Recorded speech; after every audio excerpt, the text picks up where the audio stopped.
사랑하는 성도 여러분, 하나님이 우리의 힘입니다. 오늘 우리 영혼에 힘을 공급할 하나님의 말씀은 요한복음 6장 35절 그리고 66절에서 68절입니다. 제가 낭독하겠습니다. 예수께서 이르시되 나는 생명의 떡이니 내게 오는 자는 결코 줄이지 아니할 터이요 나를 믿는 자는 영원히 목마르지 아니하리라. 그때부터 그의 제자 중에서 많은 사람이 떠나가고 다시 그와 함께 다니지 아니하더라. 예수께서 12 제자에게 이르시되 너희도 가려느냐? 시몬 베드로가 대답하되 주여 영생의 말씀이 주께 있사오니 우리가 누구에게로 가오리이까? 아멘. 오늘 우리는 가나안 성도라는 용어가 익숙한 시대를 살아가고 있습니다. 이 안나가를 거꾸로 읽은 게 이제 가나안인데요. 그러니까 이제 교회를 나가지 않는 그리스도인들을 지칭하는 용어입니다. 요한복음 6장에서 예수님의 많은 제자가 떠나갔던 것처럼 오늘날도 이 많은 그리스도인이 교회 공동체를 떠나고 있습니다. 요한복음 6장은 예수님 사역의 중요한 전환점입니다. 5,000명을 먹이신 그 기적으로 시작된 이 장면에서 사람들은 처음에는 눈에 보이는 그런 기적 그리고 빵을 통해서 얻는 물질적 만족에 열광했습니다. 하지만 예수님이 나는 생명의 떡이다 라고 이렇게 선언하시며 다소 심오한 영적 진리를 전하자 이 상황이 급변합니다. 말씀이 어려워지고 영적 차원으로 깊게 들어갈수록 사람들은 하나하나 떠나기 시작했던 거죠. 66절을 보게 되면 그때부터 그의 제자 중에 많은 사람이 떠나가고 다시 그와 함께 다니지 아니하더라는 말씀은 오늘날 우리 상황과 놀랍도록 닮아 있습니다. 예수님은 그렇다고 해서 떠나는 사람들을 붙잡거나 그렇다고 또 타협하지도 않았어요. 다만 오히려 이제 제자들에게 너희도 가려느냐 이렇게 이제 물으셨죠. 오늘은 이 말씀을 통해서 개인과 공동체 그리고 사회와 공동체가 어떤 관계에서 생각되어야 하는지를 함께 나누고자 합니다. 한국교회는 엄청나게 부흥을 경험했습니다. 사실 일제강점기 그리고 이제 한국 전쟁이라는 그러한 절망 속에서도 이제 교회는 사실 희망이 등불이 되었었죠. 새벽 기도에 사람들이 많이 모였고, 그리고 또 산에서 사람들이 막 뜨겁게 또 기도했고요. 그리고 전도 집회를 통해 많은 사람들이 복음을 듣고, 그리고 또 마음의 평안을 얻었습니다. 그뿐만이 아니죠. 요한복음 6장에 있었던 그 5,000명을 먹이신 예수님의 기적과 마찬가지로 한국교회는 영적으로 뿐만 아니라 실제로 물질적으로 막 배고파하고 정말 이 가난했던 많은 그 우리나라 사람들을 먹이는 그 역할을 감당했습니다. 그러니까 교회는 단순한 종교 모임이 아니라 교육의 터전이죠. 그리고 또 사회 정의의 보루죠. 그리고 또 서로를 돌보는 공동체 역할을 정말 잘 감당을 했습니다. 하지만 오늘날 한국교회는 심각한 도전에 직면했습니다. 많은 교인이 이제 교회를 떠났습니다. 그리고 젊은이들은 특히 더 교회를 나오지가 않습니다. 그뿐만 아니라 이 사회적 신뢰도가 바닥을 치고 있습니다. 이유가 많겠죠. 권위주의적 목회가 원인일 수도 있고, 정치적 편향성, 성도들 간의 갈등, 여러 가지 많은 문제들이 있습니다. 제가 일일이 다 나열하지 않아도 우리가 다 떠오르는 그런 문제들이 있을 겁니다. 그런 것들이 해결되기보다는 누적되다 보니까 많은 사람이 실망해서 교회를 등지고 가난한 성도가 되어버린 거죠. 그런데 상황이 이 지경까지 왔는데도 불구하고 더 안타까운 건 한국교회가 본질적인 부분들을 붙잡지 못하고 있다는 거죠. 사실 한국교회가 이 부흥하는 데 있어서 기여했던 것이 바로 이제 편의와 재미라든지, 그리고 물질적 복이나 세속적 성공에 대한 어떤 그 메시지들을 전했던 그런 부분도 큽니다. 근데 저는 그게 이제 그 자체가 나쁘다고 생각하지 않아요. 뭐 편리한 거, 재밌는 거, 그리고 또 뭐 물질적으로 풍요로운 거, 그리고 뭐 사회적으로 성공하는 거 좋은 거죠. 저는 그거 뭐 하나님이 주신 선물이다 이렇게 이제 믿고 그 지위를 우리가 잘 누리고 또 청지기 정신을 갖고 그걸 또 잘 활용하면 된다고 생각을 합니다. 그러나 문제는 뭐냐면은 교회가 부흥의 원인을 거기에 딱 포커스를 맞추어 두다 보니까 정작 교회가 가지고 있어야 했던 하나님과의 관계라든지 이웃 사랑이라든지 사회적 책임 등과 같은 어떠한 신앙의 본질적 가치들이 뒤로 밀려나고 있다는 거예요. 그러니까 이제 거기에 집중을 해야 되는데 더 무언가 좀 이렇게 편의를 줘야 되고 재미를 줘야 되고 이런 데 자꾸 포커스를 맞춘다는 거죠. 그런 것을 이제 보게 되면 사실 가나안 성도가 된 많은 그리스도인들이 이해가 됩니다. 한간에서는 뭐 가나안 성도가 되는 거는 믿음이 약해서 그렇다. 뭐 아니면은 그 교회 적응 못해서 그렇다. 뭐 이런 평가를 하시는 분들도 있는데 저는 그런 평가에 거의 동의를 하지 못할 것 같아요. 저는 오히려 가나안 성도가 된 분들은 신앙 양심에 더욱 민감한 분들이다. 저는 그렇게 생각을 합니다. 게다가 애당초 교회에 다녀야만 구원을 얻는 것도 아니에요. 이 구원이라는 것이 사실은 이 하나님과의 관계와 관련되어서 이제 우리가 이야기를 할 수 있는 것이지, 교회 건물에 내가 발을 들여 놓았느냐 놓지 않았느냐, 내가 일요일마다 주일 성수라고 해가지고 예배 꼬박꼬박 참석해야지만 내가 구원받은 성도로서 그게 입증이 되는 거, 그런 거 아니거든요. 그렇다면 교회는 무의미하느냐? 결코 그렇지 않습니다. 요한복음 6장 35절에서 나는 생명의 떡이다 이렇게 말씀하셨잖아요.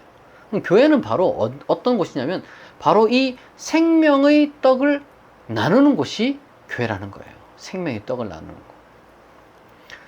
다시 말해 교회가요, 그 자체로 우리에게 이제 귀한 것인데 그때 의미가 있는 거예요. 그때 의미가 있는 거예요.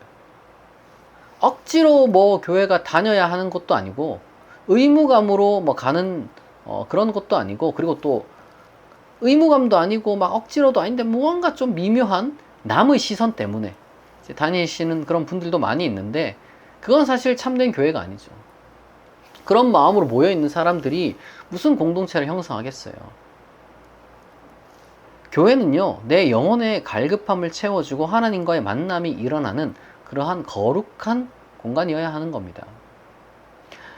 그래서 진정한 공동체에는 세 가지가 있어야 돼요. 첫 번째로는 배움이 있어야 됩니다. 배움. 요한복음 6장에서 사람들이 예수님 말씀을 듣기 위해 모였잖아요. 본래는.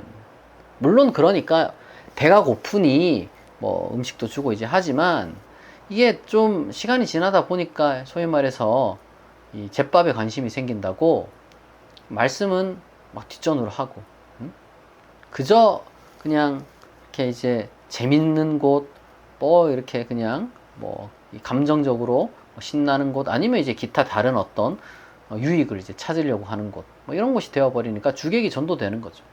그러나 기본적으로 교회는 하나님의 말씀을 배우고 내 삶을 이제 되돌아볼 수 있는 그런 어떤 곳이어야 하는 겁니다. 그리고 이제 둘째로는 당연히 기쁨이 있어야 돼요. 기쁨. 5,000명을 먹이신 후에 이제 사람들이 이제 또 기뻐하는 것을 예수님께서 보셨단 말이에요.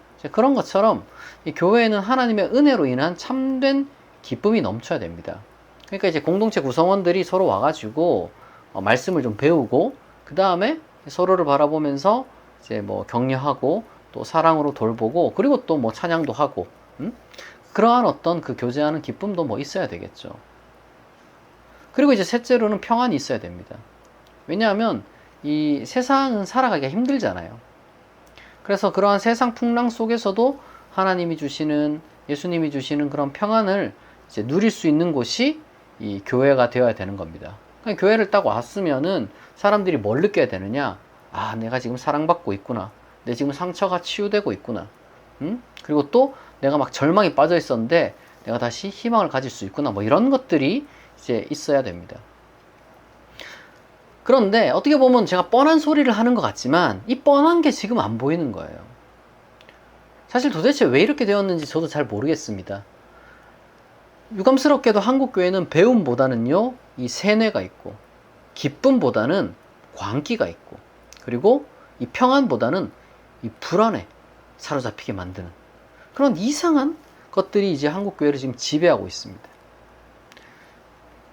그러니까 사람들이 떠나는 거죠. 남아있는 사람도 막 이 기쁨과 어떤 그런 평안 가운데 자발적으로 나온다기보다는 무언가 세뇌된 것처럼 그렇게 막 나오는 거죠. 중독된 것처럼. 요한복음 6장 67절에서 예수님이 12제자에게 너희도 가려느냐 이렇게 이제 물으셨잖아요. 그러니까 이거는 강요가 아니라 이 자유로운 선택을 사실은 이제 존중하신 거죠. 신앙은 여러분 이 억지로 할 수 없는 겁니다. 공동체 생활은 그럼 더더욱 그래야 되겠죠. 공동체는요, 당연히 여러분 떠날 수 있어야 돼요.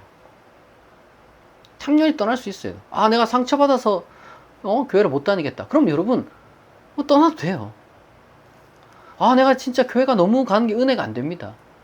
그럼 떠나도 된다니까요. 하나님은요, 건물에 갇혀 있지 않아요. 그 예루살렘 성전 한복판에 갇혀 있다. 이렇게 여러분 생각하는 게 얼마나 유치한 신앙입니까? 똑같은 거예요. 하나님은 교회 건물에 있는 분이 아니라는 거죠. 우리가 어딜 가든 우리 하나님께서는 함께 하시고, 우리가 어떤 상황에 처했든지 우리가 이제 부르짖으면 만나 주시는 분이 하나님이십니다. 그러니까 우리가 이 신앙생활 함에 있어서 때때로는 이 건강하지 않은 교회는 여러분 떠나는 게 맞습니다. 막 무언가 이 좀 뭐랄까요, 이 교회 갔는데 뭔가 이제 은혜보다는 무언가 이 상처만 있고요, 막 독이 있고, 예? 약이 아니라 막 독이 있고, 여러분 그런 데서는요 벗어나는 게 지혜입니다. 벗어나는 게. 예수님도 강요를 안 했는데 제가 뭐 어떻게 누구 보고 붙잡을 수 있겠어요. 근데 다만 안타까움은 있는 거죠. 안타까움. 제대로 된 공동체라면 좋은 게 있는데, 그러니까 이거를 못 보고 떠나는 것에 대한 안타까움은 있는 거예요. 예수님이 그러니까 이제 너희도 가려느냐라고 이제 했을 때는 이 두 가지 마음이 다 있는 거죠. 신앙은 자유예요. 떠나도 됩니다. 근데 좋은 공동체의 이 좋은 어떤 것들을 못 보고 아무것도 없다고 떠나가는 것은 좀 아쉽다는 거죠. 베드로가 이 예수님께서 묻는 물음에 이렇게 대답을 했습니다. 주여, 영생의 말씀이 주께 있사오니 우리가 누구에게로 가오리이까? 베드로가 그 곁에 남은 이유는 무슨 교회 조직이라든지 아니면 사회적 압력 이런 것 때문이 아니라 예수님과의 관계 때문이죠. 예수님과 가까이 지내면서 그분으로부터 나오는 어떤 그 말씀, 그분의 삶, 그분의 꿈, 그러니까 이런 것들이 공유가 되는 거예요. 소위 말해서 예수님 안에서 진정한 생명을 발견했다는 거죠. 그러니까 다른 곳에서는 발견할 수 없는 것이 여기 있었으니 떠날 이유가 없는 거예요. 베드로는. 저는요, 이 가난한 성도든 아니면은 뭐 교회를 다니는 성도든지 뭐 중요한 건 하나님과의 관계, 그리고 이제 우리의 전인격과 전생애와 그리고 이제 모든 관계를 포함하는 우리의 어떤 그 삶을 온전하게 통합시키고 참된 나를 구현하는 그 영성이라고 생각을 합니다. 그게 가장 중요하죠. 이게 교회 건물 안에서만 가능한 건 아니에요. 그거는 제가 봤을 때는 잘못된 말입니다. 집에 있든 뭐 내가 산에 있든 아니면 바다에 가든 아니면 내가 직장에 있든 어떤 곳에 있든지 간에 우리는 어떤 그 신앙생활을 하고 영성을 구현하는 데 있어서 제약이 없습니다. 집에서도 하나님 만날 수 있고 길 가다가도 하나님 만날 수 있고 다 여러분 가능해요. 다만 우리가 좀 큰 그림을 한번 그려보는 게 중요합니다. 큰 그림을 그린다는 게 뭐냐? 만약 모든 사람들이 개별적으로만 이제 신앙생활을 한다면은 한국 사회 전반에 어떤 영향을 미칠까? 우리가 그걸 한번 생각해 보자는 거죠. 건강한 종교 공동체들이 사라지면 우리가 생각하는 것 이상으로 이 사회의 정신적 그리고 도덕적 기반이 흔들린다고 저는 생각합니다. 사회에 이 서로 돌봄의 네트워크가 약화되고요. 사회 결속력이 떨어지게 되어 있어요. 게다가 취약계층을 이제 돌보왔던, 어떤 사회적 책임을 감당해 왔던 이 교회가 사라지게 되면 그 공백을 메운다는 게 쉬운 게 아니에요. 이런 복지 국가가 뭐 아무리 제대로 굴러간다 한들 이 인간관계, 서로를 정말 존중하는 인간관계까지 강요할 수는 없는 노릇이란 말이에요. 또한 종교적 진공 상태는 이 무언가 다른 형태의 이 맹신이나 극단주의를 들어올 여지를 만들 수 있습니다. 제가 실제로 한국 사회를 바라보니까요, 이 건전한 기독교 공동체가 약화되니까 온갖 이 사람들의 영적 갈망이 이 컬트에 다 사로잡혀 버린 거예요. 컬트에. 뭐 이상한 미신, 이상한 집단이 막 기승을 부리는 거예요. 현대 세속 사회가 여러분 종교의 자유를 지금 보장하고 있단 말이에요. 좋은 일이죠. 그런데 종교의 자유가 보장되는 사회의 약점이 하나가 있습니다. 그게 뭐냐? 역설적으로 컬트나 사이비 종교를 컬트다, 사이비 종교다 이렇게 말하기가 어려워진다는 거예요. 이거 참 아이러니죠. 건전한 공동체가 있어야지 여러분 사이비나 컬트를 분별할 수 있는 기준이 되는 거예요. 이걸 뭐 공교육이 하겠습니까? 아니면 국가가 하겠습니까?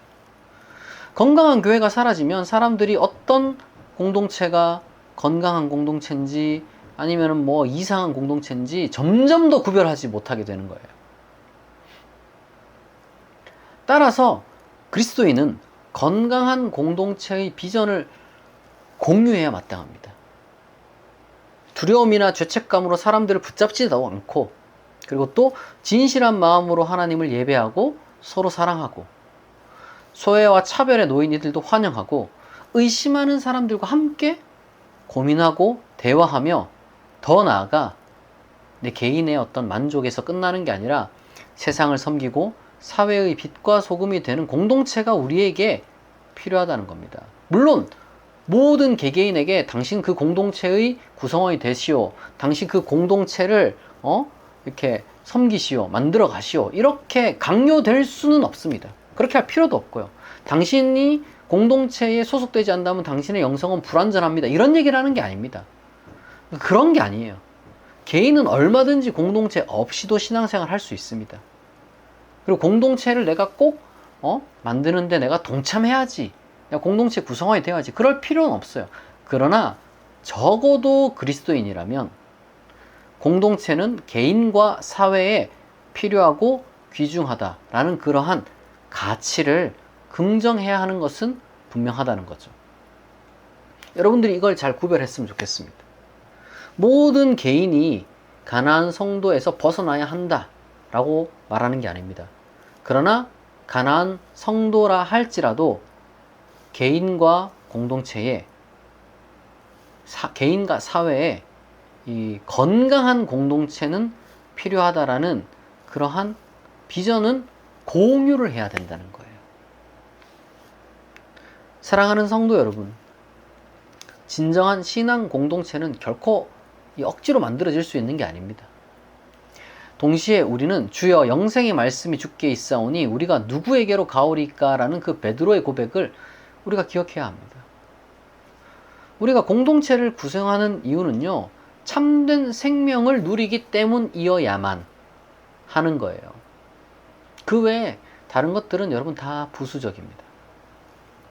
우리가 머무는 자리가 건물 아니든 세상 한복판이든 하나님과 동행하는 그 길이 여러분 생명의 길이고 영생의 길이고 이 구원의 길이에요. 그거를 우리가 이제 부정하면 안 됩니다. 그러나 동시에 배움과 기쁨과 평안이 있고 강요는 없고 진정성이 있으며 포용성과 섬김이 있는 그러한 공동체를 우리가 소망해야 하고 또한 그 소망을 공유해야 하는 겁니다. 우리 각 개인이 저는 그렇게 되면 좋겠어요. 가나안 성도, 이 교회에 실망해가지고 이제 교회를 떠나서 신앙생활하는 그 신앙생활을 저는 존중합니다. 그 속에서도 하나님은 함께 하시고 여러분의 신앙은 결코 불완전하지 않습니다. 그러나 동시에 우리가 공동체의 필요성에 대해서는 함께 공감하고 그리고 또한 우리가 이 한국 교회, 이 한국에 있는 모든 이 기독교 공동체가 이 건강한 공동체로 다시 거듭나야 한다는 그러한 비전만큼은 우리가 꼭 이제 공유할 수 있으면 좋겠습니다. 그러한 여러분이 되시기를 진심으로 축복합니다. 같이 기도하겠습니다. 사랑과 자비가 풍성하신 하나님, 교회의 연약함과 사람의 허물로 인해 상처받은 영혼들을 하나님 품에 안아 주옵소서. 그들이 교회보다 하나님을 바라보게 하시고 사람의 말보다 하나님의 말씀을 붙들게 하옵소서. 또한 개인의 영성과 신앙이 건강하게 하시고 다른 개인을 위해 또한 우리 사회가 건강할 수 있도록 건강한 공동체의 필요성에 대한 마음을 공유하게 하시고 사회 속에 하나님의 사랑과 진리가 나타나는데 한마음 한뜻이 되게 하옵소서. 영생의 말씀을 전해주시는 예수 그리스도의 이름으로 기도합니다. 아멘.